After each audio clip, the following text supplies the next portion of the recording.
السلام عليكم خوتي خواتاتي في كويزين دو شيف حليمه.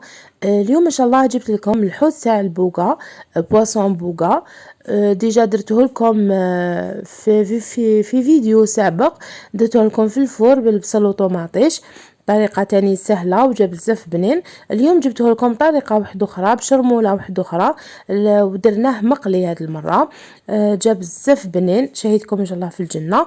ما نطولش عليكم، دوك نروح نشوفوا المقادير وطريقه التحضير. مشاهده طيبه. هادو هما المقادير كما راكم تشوفوا. هنا جبنا الحوت تاع البوقا. انا اليوم انا كي نحب نقليه ما نحبش نخلي له ريسانو، وانتم كيما حبيتوا تخلوا له ريسان تاعو خلوه. كيما راكم تشوفوا نحينا له هذاك الخراشيم تاعو هادوك هكا، نقيناه ملاح. هنايا عندنا حوالي 3 مغارف كبار تاع زيت. هذا واش نسحقوا معاها نص مغرف صغيره طوماطيش. عندنا نص راس تاع توم يكون كبير ولا راس يكون صغير كيما هذا، مغرف كبيره معدنوس، وعصير تاع نص حبه قارص. عندنا فليزيبيس، عندنا العكري، عندنا نص مغرف صغيره تاع كركم، عندنا مغرف صغيره كمون، عندنا الملح، فلفل الكحل وسكنجبير. هادو هما المقادير كما شفتوا، ماشي حاجه كبيره ولا حاجه كومبليكي. دوك نشوفوا طريقه التحضير. هنايا في طريقه التحضير نجيبوا طاس تاع البغا ميكسور، خلينا فيه الزيت هذاك اللي قلنا فيه حوالي 3 مغارف كبار زيت. زدنا له الطوماطيش وزدنا له السنينات تاع الثوم وزدنا له المعدنوس هكا، ونزيدوا له كامل خليط تاع لي زيبيس اللي قلت لكم عليه.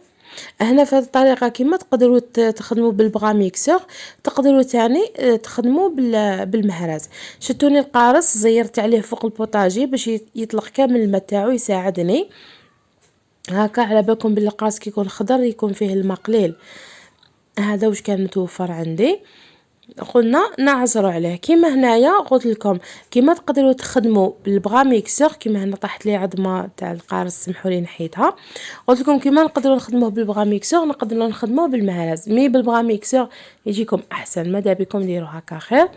هذه هي النتيجه اللي تحصلنا عليها. هنايا بعد ما روبوزانا هذاك البواسون تاعنا، نجيبوا الدرسه تاعنا نديروا له مسحه لداخل في كرشو، يعني باش يعطينا بنه. نديرو غير شويه برك مع الباقي تاع الدرسه باش نضيفوها في الاخر هكا.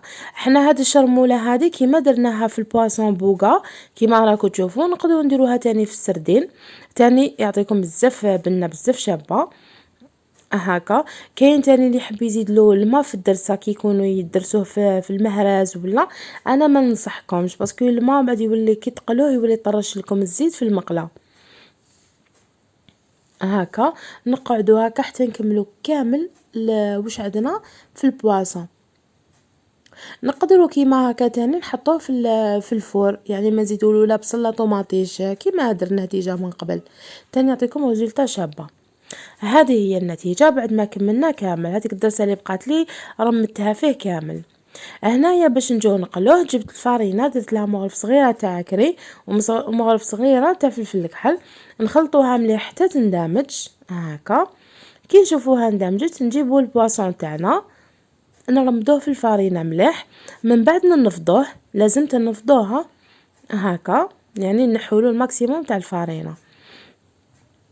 نقعدوا هكا حتى نكملوا الكونتيتي تاع البواسون تاعنا. انايا ما بين قوسين نحب انايا نرمد في الفارينه حق اللي حنديرو في الزيت، يعني ما نديرش زياده ونخليه يروبوزي. يعني انا دوك هادوما كي نحطهم يتقلاو لو طون راهم يتقلاو هادوك انا نوجد تاع مقله لي موراها فوالا هكا حتى نكملو كامل. هنايا ديجا كنت حطيت في مقله، حطيت فيها الزيت وحطيتها على النار كيما راكم تشوفوا، وخليتها حتى سخنت. كي تسخن الزيت نضيفوا لها البواسون تاعنا ونخلوه يتقلى، يعني ديروا لها كميه شويه لاباس بها تاع الزيت، ما ديروش شويه برك باش يطيب لكم ملاح. والبواسون على بالكم ما يطولش بزاف الطياب تاعو، لاخاطش هو لو كان طيبه زياده ينشف هكا. بعد ما طاب من تحت شوفوا الزيت كيفاش ولا. هنايا نقلبوا الحبات تاوعنا، باسكو حنا كي نحطوه مع الاول يطيب يتقلى حيخرج لنا الماء. نتوما كي تشوفوا الزيت صفى من الماء تاعو حب يقول السردينه تاعنا ولا الحوته تاعنا يعني سي بون راهي طابت من الجهه التحتانيه. نقلبوها فوالا كي طيب هكا نرفدو الحبات تاعنا نقطروهم مليح من الزيت هكا ونعاودو العمليه حتى نكملو كامل الكونتيتي تاعنا كيما راكم تشوفوا. انا هنايا حوت كي جا كبير درت كل حبه وحدها، بصح انا كي يكون شويه صغير ولا متوسط انا تما ندير الا كان متوسط زوج ولا كان صغير ندير ثلاثه. هذه هي النتيجه، وهذه هي النتيجه في الاخير اللي تحصلنا عليها. نتمنى ان شاء الله تجربوها وتنجحوا فيها، راهي بنينه بزاف. يوم بس دوكا رانا في وقت البوقه راهي دايره ضل في المارشيات. نتمنى ان شاء الله تجربوها وتنجحوا فيها. ما تنساوناش لي جيم ولي كومونتير، ولا راكم جدد معنا في القناه ما تنساوناش الابوني. والسلام عليكم في الحصه القادمه ان شاء الله مع كويزين دو شيف حليمه. السلام عليكم.